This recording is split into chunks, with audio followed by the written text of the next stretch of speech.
যেহেতু চিমেণ্ট চাপৰি অঞ্চলৰ সকলো ৰাইজে জ্ঞাত যে যিটো আমাৰ চিমেণ্ট চেণ্ড গ্ৰেভেল মহল, এই মহলটোত বিজু কুংবাং নামৰ এগৰাকী ব্যক্তিয়ে তেওঁ অফিচিয়েলি কোনো এগ্ৰিমেণ্ট নোহোৱাকৈ তেওঁ ইয়াৰ পৰা প্ৰায় 1675 টিপ আপোনালোকে চাব পাৰে। তেওঁ এটা ৰিচিপ্ট বনাই 1675 টিপ ইতিমধ্যে তেওঁ ইয়াৰ পৰা চেণ্ড গ্ৰেভেল তেওঁ কেৰি কৰিছে, লৈ গৈছে। কিন্তু আমাৰ কথাটো হ'ল কি, ডিপাৰ্টমেণ্টৰ লগত এগ্ৰিমেণ্ট নোহোৱাকৈ যিহেতু এই কোৱাৰিটো তেওঁ কোনো খানাৰ পাৰ্মিশ্যন নাই, যিহেতু কোৱাৰিটো যেতিয়া তেওঁ পাইছিল এখন ইয়াত ফলক লগাব লাগিছিল যে এই কোৱাৰিটোৰ কেপাচিটি কিমান, ইয়াক ডেইলি কিমান গাড়ী ইয়াৰ পৰা উঠাব পাৰে। যিটো চৰকাৰী এটা গাইডলাইন আছে, এই গাইডলাইনৰ মতে তেওঁ কেপাচিটি কিমান, তেওঁ কোন চনত টেণ্ডাৰ পাইছে, কিমান চনলৈকে পাইছে, কিমান টকাত পাইছে, এই বস্তুবিলাক ৰাজহুৱা হ'ব লাগে। এইবিলাকৰ পৰা সৰ্বসাধাৰণ ৰাইজক আঁৰত ৰাখি দল সংগঠনক সকলো আমি চিমেণ্ট চাপৰি অঞ্চলত যিমান দল সংগঠন আছে সকলোকে আঁৰত ৰাখি তেওঁ কি কৰিছে, এই কোৱাৰিটোত অবৈধভাৱে তেওঁ খনন কাৰ্য আৰম্ভ কৰিছে।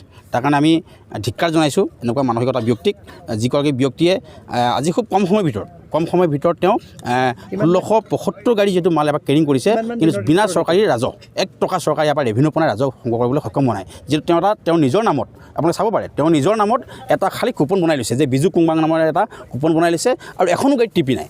আজিৰ দিনত যিহেতু টিপি নহ'লে যিহেতু গাড়ী পাম, হয়, ডিপাৰ্টমেণ্টে কি কৰি আছে? সেইটোকে আমি ডিপাৰ্টমেণ্টক আমি প্ৰশ্ন কৰিছোঁ যে 1675 গাড়ীত আপুনি তেওঁ 2500 টকাকৈ তেওঁ এগাড়ীত লয়, এখন গাড়ী প্ৰতি তেওঁ 2500 টকাকৈ লয়, প্ৰায় 42 লাখ টকাৰ ছামথিং। এই 42 লাখ টকাটোত যেতিয়া ইয়াৰ পৰা ৰেভিনিউ ওলাই গৈছে, তেওঁ কালেক্ট কৰিছে, এই 42 লাখ টকাৰ কিন্তু এই ফৰেষ্ট ডিপাৰ্টমেণ্টে কিন্তু এটকা ইয়াৰ পৰা পাবলৈ সক্ষম হোৱা নাই। তাৰ কাৰণে আমি ইতিমধ্যে আমাক জিলাৰ বন বিষয়াগৰাকীয়ে জনাইছে টেলিফোনৰ যোগে, তেওঁ বিশেষ এটা কামত মিটিং এখন থকাৰ বাবে তেওঁ ইয়াত আহি উপস্থিত হ'ব পৰা নাই। তেওঁলোকৰ অফিচিয়েলি যিসকল লোক তেওঁলোকে আহি আমাক জনাইছে, ইতিমধ্যে 3খন ডাম্পাৰ আৰু এখন JCB তেওঁলোকে চিজ কৰিছে। আৰু ইয়াৰ লগে লগে যি এই 42 লাখ টকা, এই 42 লাখ টকাটো ডিপাৰ্টমেণ্টে তেওঁ নিজৰ জনোৱা মতে ডিপাৰ্টমেণ্টে তেওঁক নিজস্ব হিচাপে গোচৰ তৰি এই 42 লাখ টকাটো ৰাজহটো ঘূৰাই ল'বলৈ তেওঁলোকে সক্ষম হ'ব বুলি আমাক ইতিমধ্যে জনাইছে। আমি এই পদক্ষেপ আদৰণি জনাইছোঁ। আপোনালোকৰ পৰা কি বিচাৰে? যিহেতু আমি বিচাৰিছোঁ এই কোৱাৰিটোৰ ওপৰত অবৈধ খনন বন্ধ হ'ব লাগিব। আমাৰ প্ৰথম কথা, এই কোৱাৰিটোত অবৈধ খনন বন্ধ হ'ব লাগিব। দ্বিতীয় কথা যে এই কোৱাৰিটোৰ যিটো কেপাচিটি, গাইডলাইনৰ মতে যিটো কেপাচিটি, সেই কেপাচিটিৰ মতে ইয়াত কেৰিং কৰিব পাৰিব। ইয়াত অবৈধভাৱে মন গ'লেই দিনে ৰাতিয়ে ইয়াত কিন্তু অবৈধ খনন হ'বলৈ দিয়া নহ'ব, আমাৰ স্পষ্ট কথা। যিহেতু আপোনালোকে জানে বিভিন্ন গাঁৱৰ এই কোৱাৰিটো যেতিয়া আমি আপ ছিষ্টেমত খান্দি দিয়াৰ লগে লগে ডাউন ছিষ্টেমত এফেক্ট হৈ আমাৰ সকলো গাঁও, কাৰোবাৰ আমাৰ খেতি পথাৰ, কাৰোবাৰ ঘৰ দুৱাৰ আমাৰ নদীৰ বুকুত যা গৈছে। তাৰ কাৰণে আমি ডিপাৰ্টমেণ্টক আমি অনুৰোধ জনাইছোঁ, সময় থাকোঁতেই এই বস্তু ৰাজহুৱা হওক, কিমান ইয়াৰ খানাৰ কেপাচিটি আছে এই বস্তু ৰাজহুৱা হওক, আৰু এই 42 লাখ টকাটো কিন্তু তেওঁলোকে ৰিকভাৰ কৰিব লাগিব। যিহেতু এই 42 লাখ টকাটো তেওঁলোকে জোৰ জুলুম কৰি গাড়ীৰ পৰা কালেক্ট কৰিছে, এই পইচাটো কিন্তু ৰিকভাৰ হ'ব লাগিব, প্ৰথম কথা। তৃতীয় কথাটো হ'ল কি, এই ব্যক্তিগৰাকীয়ে যিহেতু আমাৰ বিভিন্ন ঠাইৰ পৰা যেতিয়া ডাম্পাৰসমূহ আহে, তেওঁ তাৰ পৰা চেণ্ড গ্ৰেভেল ল'লেও নল'লেও বা তেওঁৰ পৰা আমি কিনিলেও নিকিনিলেও তেওঁ কিন্তু কি কৰে, ৰাস্তালৈকে খেদাই বলেৰ' স্কৰ্পিঅ'লৈ পেচা কৰি কিনি সেই গাড়ীসমূহ ৰখাই তেওঁ পইচা কালেক্ট কৰে টোল টেক্সৰ নামত প্ৰতিখন গাড়ীৰ পৰা তেওঁ পইচা কালেক্ট কৰিছে। তাৰ কাৰণে আমি ডিপাৰ্টমেণ্টক ক'ব বিচাৰিছোঁ যে এই কোৱাৰিটো যে আপোনালোকে মহলটো যে দিছে, টেণ্ডাৰত যে বিজু কুংবাং নামৰ ব্যক্তিগৰাকীক দিছে, গাইডলাইনত লিখা আছে নেকি গাইডলাইনত যে অকল টোল টেক্সৰ ওপৰতহে ভিত্তি কৰি দিছে বুলি? ইয়াতো তেওঁ নিজৰ ইচ্ছা গ'লে মন গ'লে তেওঁ ডেইলি 50 গাড়ী, 100 গাড়ী, 200 গাড়ী তেওঁ ইয়াৰ পৰা চেণ্ড গ্ৰেভেল উঠাই নিছে। ইয়াৰ উপৰিঞ্চি ভোটৰ ওপৰত দানৰ পৰা দি এখন গাড়ীও তেওঁ এবাৰ পাৰ হৈ যাব দিয়া নাই। তেওঁ পইচা নিদিলে, তেওঁ গুণ্ডা টেক্স নিদিলে, তেওঁ এটা গুণ্ডা বাহিনী পুহি ৰাখিছে।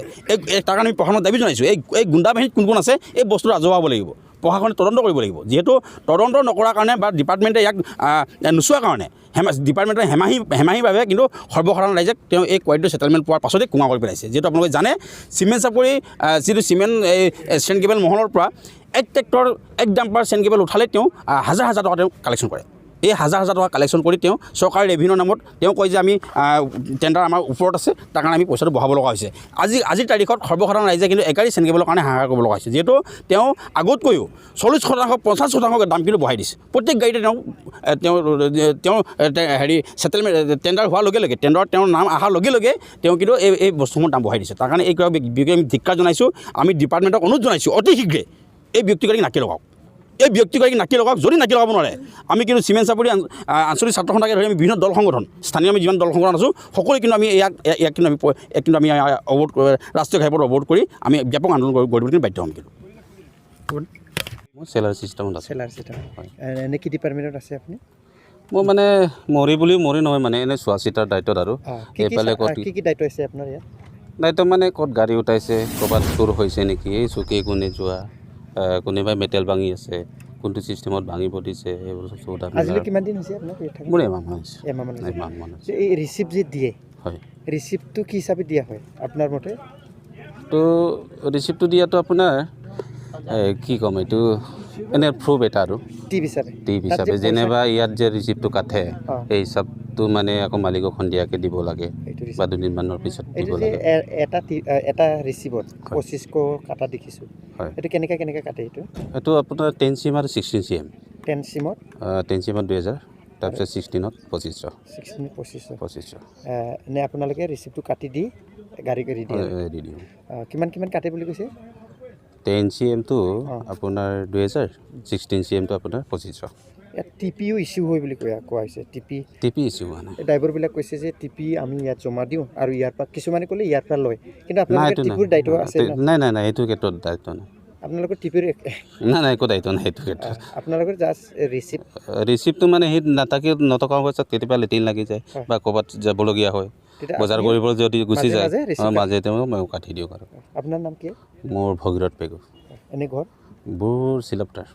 হয়, ঠিক ঠিক। হয়, মোক আজি ঠিক 1 ঘণ্টা আগত ধেমাজি DFO ছাৰে, মই range headquarter staff, Dhemaji DFO ছাৰে মোক এটা নিৰ্দেশ দিলে যে তুমি ইমিডিয়েট বেটেলিয়ন লৈ ডিমৌ বিট অফিচাৰক হেল্প কৰা। যিহেতু ডিমৌ খণ্ড বনৰ কাৰ্যালয়ত এজনেই কৰ্মী আছে, বিট অফিচাৰজনে ছিংগল পাৰ্চন, আৰু ছেকেণ্ড কোনো ষ্টাফ ডিমৌ বিট অফিচত বৰ্তমানলৈকে আজি কেইবামাহৰ পৰা এপইণ্টমেণ্ট দিয়া নাই বা পোষ্টিং দিয়া নাই। সেই হেতুকে তেখেতে ছিংগল মেন হোৱাৰ কাৰণে এই চিমেণ্ট কোৱাৰীৰ পৰা ছাত্ৰ সন্থাৰ কৰ্মী বুলি তেখেতে মোক টেলিফোনত কৈছিল যে আপোনালোক ক'ৰ পাইছে কি কথা। তেখেতলোকেও মোক যোগাযোগ কৰিছিল আৰু DFO ছাৰে মোক নিৰ্দেশ দিছিল যে আপুনি ফৰেষ্ট বেটেলিয়ন লৈ ডিমৌ বিট অফিচাৰক হেল্প কৰক। মই সেই সূত্ৰে ধেমাজিৰ পৰা আহি ডিমৌ বিট অফিচাৰ যিহেতু অকলশৰীয়া মানুহ, তেওঁক মই সহায় কৰিবলৈ আহিছোঁ। আপুনি কি দেখিছে এতিয়া, কিহৰ কাৰণে এইটো অসুবিধাটো হৈছে? হয়, এতিয়া ইয়াতে আহি গম পাইছোঁ, ইয়াতেতো বিজু কুম্বাং নামৰ এজন মানুহে চিমেণ্ট ষ্ট্ৰেণ্ড গ্ৰেভেল মহলটো টেণ্ডাৰত পাইছিল, কিন্তু তেখেতৰ আজি তাৰিখলৈকে কোনো ছেটেলমেণ্ট বা ডিপাৰ্টমেণ্টৰ পৰা ফাইনেলি ছেটেলমেণ্টটো নোপোৱাৰ কাৰণে আজি ইয়াতে অবৈধভাৱে গাড়ীটো চলাৰ দেখা পাইছোঁ। এতিয়া কি হ'ব, ইয়াৰ ব্যৱস্থা কি লোৱা হ'ব? ইয়াৰ ব্যৱস্থা ইয়াতে যিমানকেইখন গাড়ী আছে সেইকেইখন আমি ডিপাৰ্টমেণ্টৰ ব্যৱস্থা ল'ম, আৰু ইয়াৰ যিকেইজন অবৈধভাৱে কাম কৰি থকা মানুহ, ডিমৌ বিট অফিচাৰক মই অনুৰোধ কৰিছোঁ তেখেতলোকৰ ওপৰত এখন পুলিচ FIR দিয়ে। এনেধৰণৰ চলি আছে ইয়াত আপোনালোকৰ ডিপাৰ্টমেণ্ট মানুহ কি কৰি আছিলে? মই ব্যক্তিগতভাৱে ইয়াত এইটো চলাটো মোক সোধাতকৈ আপুনি আমাৰ ডিমৌ বিট অফিচাৰক সুধিলে হ'ব, যিহেতু তেওঁ নিয়েৰেষ্ট, তেওঁ আণ্ডাৰতে এইটো বিট অফিচ চিমেণ্ট কৈছে যে ভয় ভাবুকি দিয়া হৈছে। হয়, নিশ্চয় চাগে আমাক মোক কোনো ভয় ভাবুকি দিয়া নাই, একো একশ্যন লোৱা হোৱা নাই। মোক কোনো ভয় ভাবুকি দিয়া নাই। আৰু বিট অফিচাৰ শুনক, বিট অফিচাৰে যিটো কমপ্লেইন কৰিছে, তেখেতক কোনোবাই ভয় ভাবুকি দিছে, সেইটো আঞ্চলিক বন বিষয়া ধেমাজি বা DFOক তেখেতে জনাইছে, যিহেতু আমি এই বিষয়ে জ্ঞাত নহয়। কাৰণ মই ভয় ভাবুকি ধৰে, ভয় ভাবুকি দিয়াটো সেইটো যথেষ্ট অপৰাধ। যোন ব্যক্তিয়ে ভয় ভাবুকি দিছে তাৰ বিষয়ে কেনেকৈ গ্ৰহণ কৰিব? তাৰ চৰকাৰে তেওঁৰ এগেইনষ্টত আইনী ব্যৱস্থা ল'ব লাগে মোৰ মতে। আপোনাৰ ফালৰ পৰা কি ক'ব, কি ডিমাণ্ড কৰিব আপোনালোকে? যে নিশ্চয় এনেকুৱা ডিপাৰ্টমেণ্টৰ মানুহক এনেকুৱাকৈ যদি বেআইনীভাৱে কাম কৰোঁতে যদি বাধা দিবলৈ আহে, তেওঁক নিশ্চয় আইনী ব্যৱস্থা। আজি যিটো বিজু কুম্বাঙৰ এটা স্লিপ হিচাপে হয় 1675 টিপছ হয় গাড়ী গুচি গ'ল, হয় এখন কিবা ৰিচিভত তেনেধৰণে বহুত গৈছে চাগে। নিশ্চয় গৈছে চাগে। কি হ'ব, এইটো কি ব্যৱস্থা লোৱাটো বেছি গুৰুত্বপূৰ্ণ আছে বুলি ভাবে আপুনি? নহয়, এই সংক্ৰান্তত আপুনি কিমান ট্ৰিপ গ'ল, কি গ'ল, ক'লৈ গ'ল, কিয় গ'ল, ক'লৈ যাবলৈ পালে, কিয় যাবলৈ পালে, ইমান ট্ৰিপ 1600 ইমান ট্ৰিপ যাবলৈ পালে, তাৰ বাবে ডিমৌ বিট অফিচাৰ নিশ্চয় জানিব। তেওঁলোকৰ কিমান দায়িত্ব আছে বুলি ভাবে ইয়াত? কোনটো? এইটো যিহেতু 1675 ট্ৰিপ লৈ গুচি গ'ল আপোনালোকৰ চকুৰ আগত। মোৰ চকুৰ আগত লোৱা নাই, কাৰণ মই ডিপাৰ্টমেণ্টৰ চকুৰ আগত লোৱাটো নিশ্চয় ডিপাৰ্টমেণ্টৰ দায়িত্ব আছে। নহয়, ডিপাৰ্টমেণ্টৰ কাৰণে এইটো হেৰি হৈছে, কি কয়, ডিফল্টাৰ হৈছে ডিপাৰ্টমেণ্ট। কাৰণ মই হৈছোঁ ৰেঞ্জ হেডকোৱাৰ্টাৰত থকা ষ্টাফ, মই ফিল্ডত মই মানুহ কি ক'ব আপুনি ফিল্ডৰ যিহেতু ফিল্ডৰ মানুহে ইয়াৰ নিশ্চয় ব্যৱস্থা আজি 1600 ইমান ট্ৰিপ যাবলৈ দিয়া আগতে ব্যৱস্থা ল'ব আপোনাৰ ফালৰ পৰা কি ব্যৱস্থা লোৱা হ'ব আমি ডিমো বিট অফিচাৰে যিটো টেকেন একশ্যন যি লয় তেওঁক আমি হেল্প কৰিম ডিমো বিট অফিচাৰ আণ্ডাৰত আগতো ধৰা হৈছিলে চিজ কৰা হৈছিলে ডিমো বিট অফিচাৰ আণ্ডাৰত এবাৰো তেনেধৰণৰ হ'ব নেকি যিহেতু ফাইন কাটি এৰি নিশ্চয় গাড়ী ধৰিলেতো বিভাগীয়ভাৱে ব্যৱস্থাটো যিটো আছে সেইটো হ'ব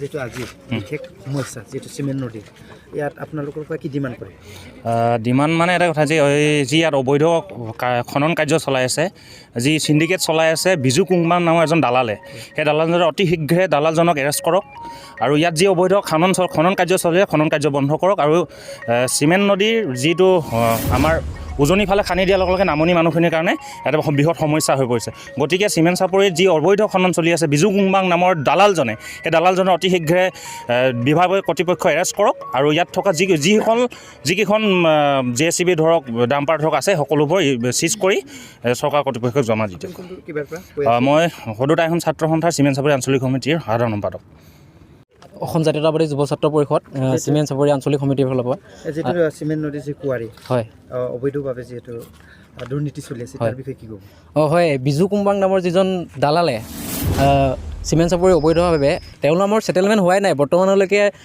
কোৰ্টে ষ্টে অৰ্ডাৰ দি থোৱাৰ পাছতো তেওঁ 1675খন গাড়ী প্ৰতিখন গাড়ীৰ পৰা 2500 টকাকৈ লৈ মুঠ 42 লাখ টকাৰ ৰাজহ সংগ্ৰহ কৰিলে ৰাজহ সংগ্ৰহ কৰি চৰকাৰক এটকা এটা নিদিলে আমি এটা প্ৰতিবাদ কৰিছোঁ আৰু আমি অতি শীঘ্ৰে আমি দাবী জনাইছোঁ যে অতি শীঘ্ৰে সেই দালালজনক গ্ৰেপ্তাৰ কৰক তথ্য কি আছে আপোনালোকৰ আমাৰ লগত যোনবিলাক স্লিপ আছিলে মানে বিজু কুম্বাং নামৰ যিবিলাক তেখেতে পইচা সংগ্ৰহ কৰা স্লিপ প্ৰত্যেকখন স্লিপ আমাৰ লগত আছে